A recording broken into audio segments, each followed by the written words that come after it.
英語聞き流しリスニング、英語テキストと MP3 ダウンロード、その他の物語はホームページからお聞きいただけます。88thpp.com 88thpp.com The Snow Queen.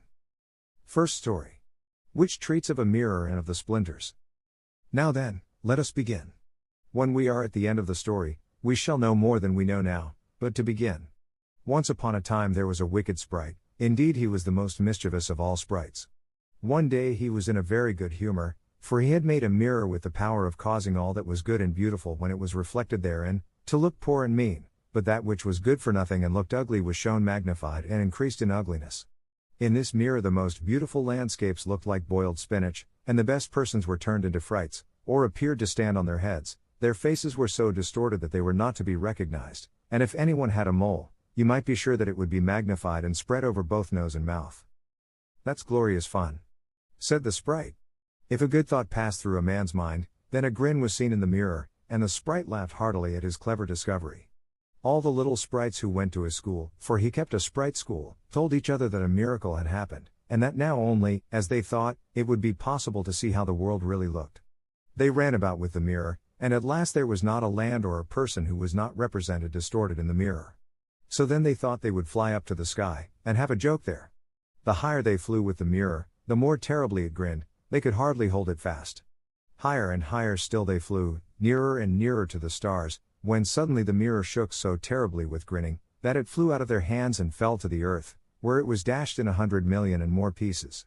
And now it worked much more evil than before, for some of these pieces were hardly so large as a grain of sand, and they flew about in the wide world, and when they got into people's eyes, there they stayed, and then people saw everything perverted, or only had an eye for that which was evil. This happened because the very smallest bit had the same power which the whole mirror had possessed. Some persons even got a splinter in their heart, and then it made one shudder, for their heart became like a lump of ice. Some of the broken pieces were so large that they were used for window panes, through which one could not see one's friends. Other pieces were put in spectacles, and that was a sad affair when people put on their glasses to see well and rightly. Then the wicked sprite laughed till he almost choked, for all this tickled his fancy. The fine splinter still flew about in the air, and now we shall hear what happened next. Second story. A little boy and a little girl. In a large town, where there are so many houses, and so many people, that there is no roof left for everybody to have a little garden, and where, on this account, most persons are obliged to content themselves with flowers in pots, there lived two little children, who had a garden somewhat larger than a flower pot.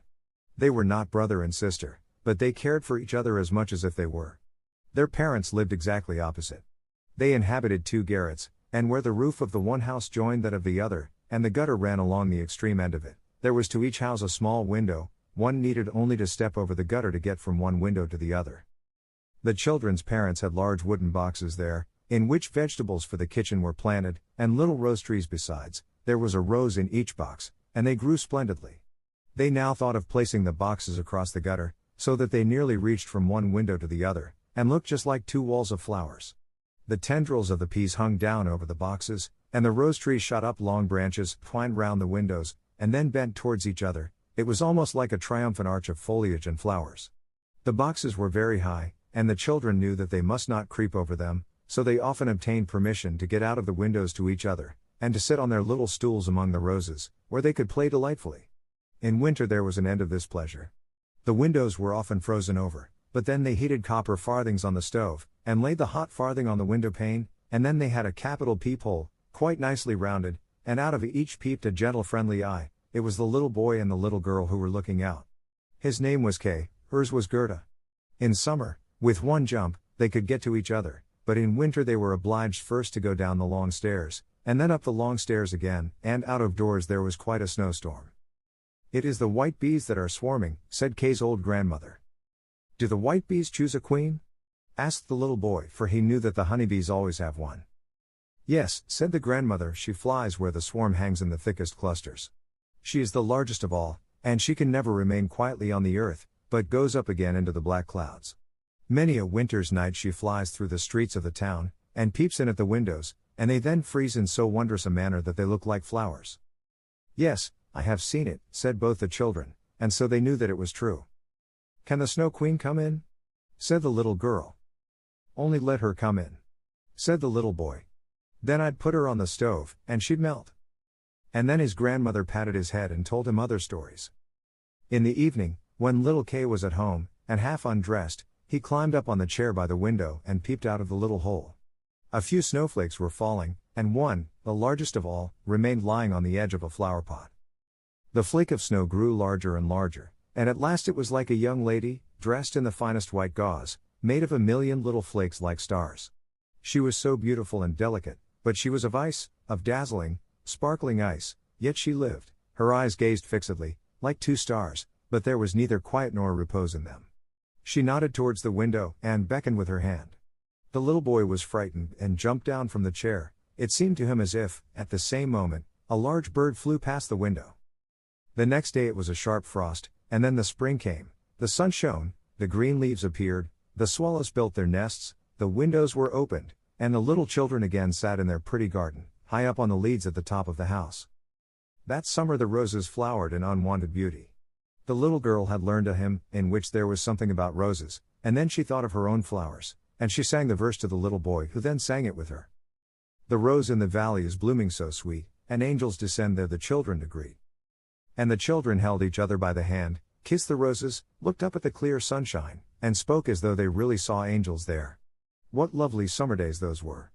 How delightful to be out in the air, near the fresh rose bushes, that seem as if they would never finish blossoming. Kay and Gerda looked at the picture book full of beasts and of birds, and it was then, the clock in the church tower was just striking 5, that Kay said, "Oh, I feel such a sharp pain in my heart, and now something has got into my eye." The little girl put her arms around his neck. He winked his eyes, now there was nothing to be seen. "I think it is out now," said he, but it was not.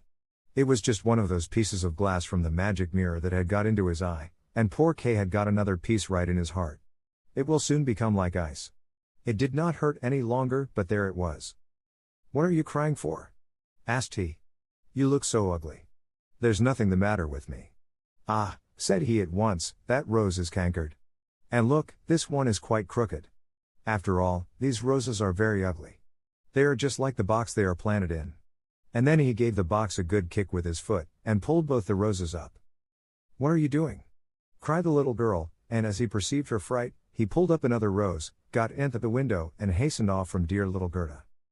Afterwards, when she brought her picture book, he asked, "What horrid beasts have you there?"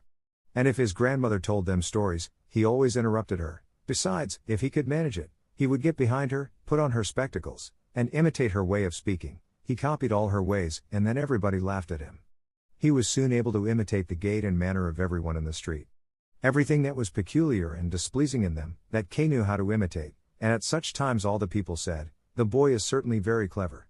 But it was the glass he had got in his eye, the glass that was sticking in his heart, which made him tease even little Gerda, whose whole soul was devoted to him. His games now were quite different to what they had formerly been, they were so very knowing. One winter's day, when the flakes of snow were flying about, he spread the skirts of his blue coat, and caught the snow as it fell. "Look through this glass, Gerda," said he. And every flake seemed larger and appeared like a magnificent flower, or beautiful star. It was splendid to look at. "Look, how clever," said Kay. "That's much more interesting than real flowers.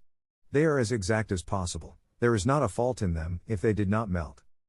It was not long after this, that Kay came one day with large gloves on, and his little sledge at his back, and bawled right into Gerda's ears, "I have permission to go out into the square where the others are playing," and off he was in a moment. There, in the marketplace, some of the boldest of the boys used to tie their sledges to the carts as they passed by, and so they were pulled along, and got a good ride. It was so capital. Just as they were in the very height of their amusement, a large sledge passed by. It was painted quite white, and there was someone in it wrapped up in a rough white mantle of fur, with a rough white fur cap on his head. The sledge drove round the square twice, and Kay tied on his sledge as quickly as he could, and off he drove with it. On they went quicker and quicker into the next street, and the person who drove turned round to Kay, and nodded to him in a friendly manner, just as if they knew each other. Every time he was going to untie his sledge, the person nodded to him, and then Kay sat quiet, and so on they went till they came outside the gates of the town. Then the snow began to fall so thickly that the little boy could not see an arm's length before him, but still on he went, when suddenly he let go the string he held in his hand in order to get loose from the sledge, but it was of no use. Still the little vehicle rushed on with the quickness of the wind. He then cried as loud as he could, but no one heard him. The snow drifted and the sledge flew on, and sometimes it gave a jerk as though they were driving over hedges and ditches. He was quite frightened, and he tried to repeat the Lord's Prayer, but all he could do, he was only able to remember the multiplication table. The snowflakes grew larger and larger, till at last they looked just like great white fowls. Suddenly they flew on one side, the large sledge stopped, and the person who drove rose up. It was a lady, her cloak and cap were of snow. She was tall and of slender figure, and of a dazzling whiteness. It was the Snow Queen. "We have traveled fast," said she, "but it is freezingly cold. Come under my bearskin." And she put him in the sledge beside her, wrapped the fur round him, and he felt as though he were sinking in a snow wreath. "Are you still cold?" asked she, and then she kissed his forehead. Ah! It was colder than ice, it penetrated to his very heart, which was already almost a frozen lump. It seemed to him as if he were about to die, but a moment more and it was quite congenial to him, and he did not remark the cold that was around him. My sledge. Do not forget my sledge. It was the first thing he thought of. It was there tied to one of the white chickens, who flew along with it on his back behind the large sledge. The Snow Queen kissed Kay once more, and then he forgot little Gerda, grandmother, and all whom he had left at his home. "Now you will have no more kisses," said she, "or else I should kiss you to death." Kay looked at her. She was very beautiful, a more clever, or a more lovely countenance he could not fancy to himself, and she no longer appeared of ice as before, when she sat outside the window and beckoned to him. In his eyes she was perfect, he did not fear her at all, and told her that he could calculate in his head and with fractions, even, that he knew the number of square miles there were in the different countries, and how many inhabitants they contained, and she smiled while he spoke. It then seemed to him as if what he knew was not enough, and he looked upwards in the large huge empty space above him, and on she flew with him, flew high over the black clouds, while the storm moaned and whistled as though it were singing some old tune. On they flew over woods and lakes, over seas and many lands, and beneath them the chilling storm rushed fast, the wolves howled, the snow crackled, above them flew large screaming crows, but higher up appeared the moon, quite large and bright, and it was on it that Kay gazed during the long, long winter's night, while by day he slept at the feet of the Snow Queen. Third story. Of the flower garden at the old woman's who understood witchcraft. But what became of little Gerda when Kay did not return? Where could he be? Nobody knew, nobody could give any intelligence. All the boys knew was, that they had seen him tie his sledge to another large and splendid one, which drove down the street and out of the town. Nobody knew where he was, many sad tears were shed, and little Gerda wept long and bitterly. At last she said he must be dead, that he had been drowned in the river which flowed close to the town. Oh! Those were very long and dismal winter evenings. At last spring came, with its warm sunshine. "Kay is dead and gone," said little Gerda. "That I don't believe," said the sunshine. "Kay is dead and gone," said she to the swallows. "That I don't believe," said they, and at last little Gerda did not think so any longer either. "I'll put on my red shoes," said she, one morning, "Kay has never seen them, and then I'll go down to the river and ask there." It was quite early. She kissed her old grandmother, who was still asleep, put on her red shoes, and went alone to the river. "Is it true that you have taken my little playfellow? I will make you a present of my red shoes, if you will give him back to me."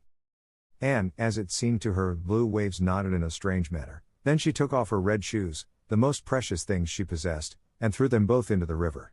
But they fell close to the bank, and the little waves bore them immediately to land. It was as if the stream would not take what was dearest to her, for in reality it had not got little Kay. But Gerda thought that she had not thrown the shoes out far enough, so she clambered into a boat which lay among the rushes, went to the farthest end, and threw out the shoes.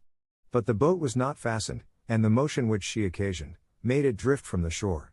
She observed this, and hastened to get back, but before she could do so, the boat was more than a yard from the land, and was gliding quickly onward. Little Gerda was very frightened, and began to cry, but no one heard her except the sparrows, and they could not carry her to land, but they flew along the bank, and sang as if to comfort her, "Here we are. Here we are." The boat drifted with the stream. Little Gerda sat quite still without shoes, for they were swimming behind the boat, but she could not reach them, because the boat went much faster than they did. The banks on both sides were beautiful, lovely flowers, venerable trees, and slopes with sheep and cows, but not a human being was to be seen. "Perhaps the river will carry me to little Kay," said she, and then she grew less sad.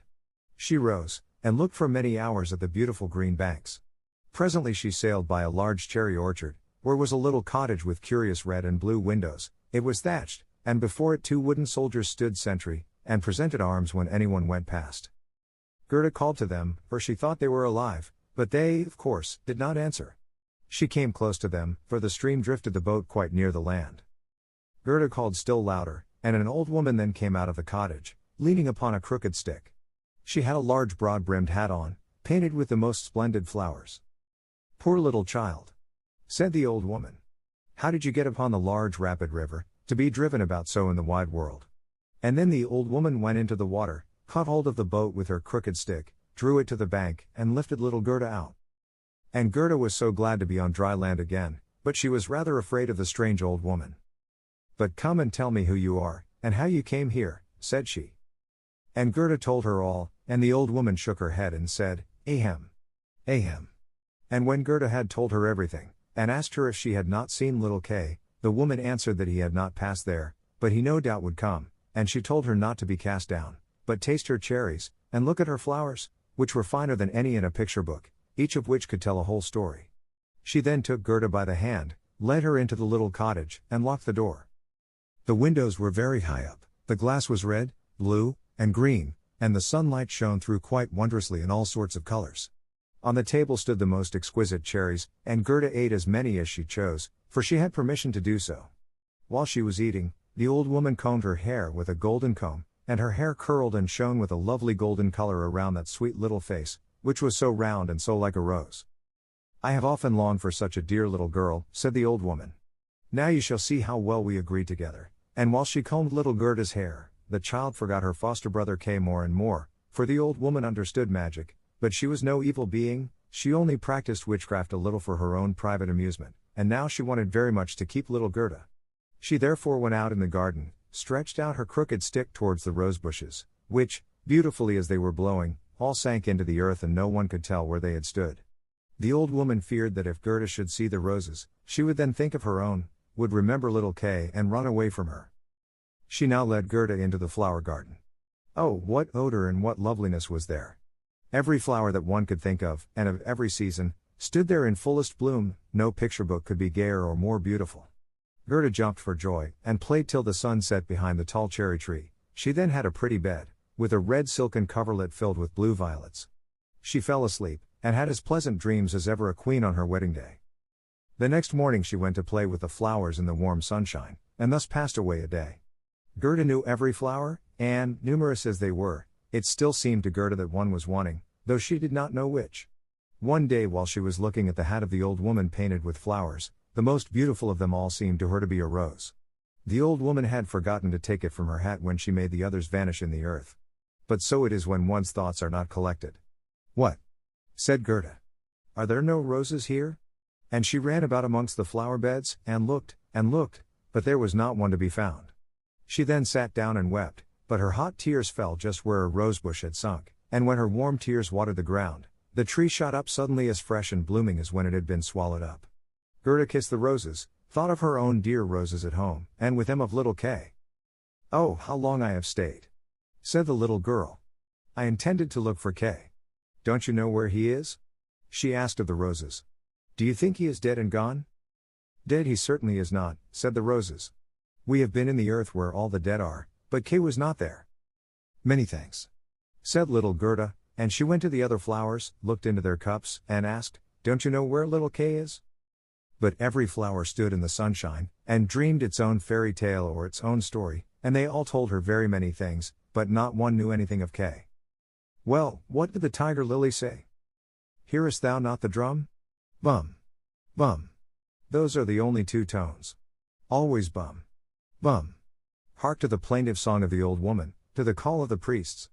The Hindu woman in her long robe stands upon the funeral pile, the flames rise around her and her dead husband, but the Hindu woman thinks on the living one in the surrounding circle, on him whose eyes burn hotter than the flames, on him, the fire of whose eyes pierces her heart more than the flames which soon will burn her body to ashes. Can the heart's flame die in the flame of the funeral pile?" "I don't understand that at all," said little Gerda. "That is my story," said the lily. "What did the convolvulus say?" "Projecting over a narrow mountain path there hangs an old feudal castle. Thick evergreens grow on the dilapidated walls, and around the altar, where a lovely maiden is standing, she bends over the railing and looks out upon the rose. No fresher rose hangs on the branches than she, no apple blossom carried away by the wind is more buoyant. How her silken robe is rustling. Is he not yet come? Is it Kay that you mean? Asked little Gerda. I am speaking about my story, about my dream, answered the convolvulus. What did the snowdrops say? Between the trees a long board is hanging, it is a swing. 2 little girls are sitting in it, and swing themselves backwards and forwards. Their frocks are as white as snow, and long green silk ribbons flutter from their bonnets. Their brother, who is older than they are, stands up in the swing. He twines his arms round the cords to hold himself fast, for in one hand he has a little cup, and in the other a clay pipe. He is blowing soap bubbles. The swing moves, and the bubbles float in charming changing colors. The last is still hanging to the end of the pipe, and rocks in the breeze. The swing moves. The little black dog, as light as a soap bubble, jumps up on his hind legs to try to get into the swing. It moves, the dog falls down, barks, and is angry. They tease him, the bubble bursts. A swing, a bursting bubble, such is my song. What you relate may be very pretty, but you tell it in so melancholy a manner, and do not mention Kay. What do the hyacinths say? There were once upon a time 3 sisters, quite transparent, and very beautiful. The robe of the one was red, that of the second blue, and that of the third white. They danced hand in hand beside the calm lake in the clear moonshine. They were not elfin maidens, but mortal children.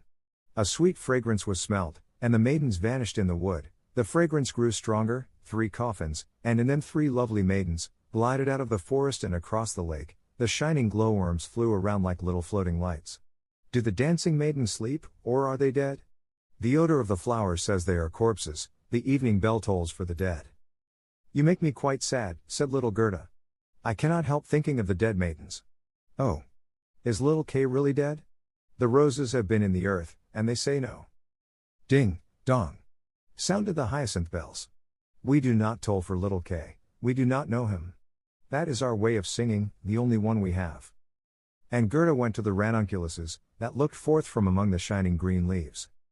You are a little bright sun, said Gerda. Tell me if you know where I can find my playfellow. And the ranunculus shone brightly, and looked again at Gerda. What song could the ranunculus sing? It was one that said nothing about Kay either. In a small court the bright sun was shining in the first days of spring. The beams glided down the white walls of a neighbor's house, and close by the fresh yellow flowers were growing, shining like gold in the warm sunrays. An old grandmother was sitting in the air, her granddaughter, the poor and lovely servant just come for a short visit. She knows her grandmother. There was gold, pure virgin gold in that blessed kiss. There, that is my little story, said the ranunculus. My poor old grandmother, sighed Gerda. Yes, she is longing for me, no doubt, she is sorrowing for me, as she did for little Kay. But I will soon come home, and then I will bring Kay with me. It is of no use asking the flowers, they only know their own old rhymes, and can tell me nothing. And she tucked up her frock, to enable her to run quicker, but the narcissus gave her a knock on the leg, just as she was going to jump over it. So she stood still, looked at the long yellow flower, and asked, You perhaps know something? And she bent down to the narcissus. And what did it say?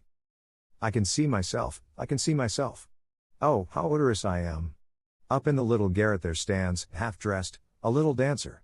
She stands now on one leg, now on both. She despises the whole world, yet she lives only in imagination. She pours water out of the teapot over a piece of stuff which she holds in her hand. It is the bodice. Cleanliness is a fine thing. The white dress is hanging on the hook, it was washed in the teapot, and dried on the roof. She puts it on, ties a saffron-colored kerchief round her neck, and then the gown looks whiter. I can see myself, I can see myself. That's nothing to me, said little Gerda. That does not concern me. And then off she ran to the further end of the garden. The gate was locked, but she shook the rusted bolt till it was loosened, and the gate opened, and little Gerda ran off barefooted into the wide world. She looked round her thrice, but no one followed her. At last she could run no longer, she sat down on a large stone, and when she looked about her, she saw that the summer had passed. It was late in the autumn, but that one could not remark in the beautiful garden, where there was always sunshine, and where there were flowers the whole year round. Dear me, how long I have stayed, said Gerda. Autumn is come. I must not rest any longer. And she got up to go further. Oh, how tender and wearied her little feet were. All around it looked so cold and raw, The long willow leaves were quite yellow, and the fog dripped from them like water. One leaf fell after the other. The sloes only stood full of fruit, which set one's teeth on edge. Oh, how dark and comfortless it was in the dreary world. 英語聞き流しリスニング、英語テキストと MP3 ダウンロード、その他の物語はホームページからお聞きいただけます。88thpp.com 88thpp.com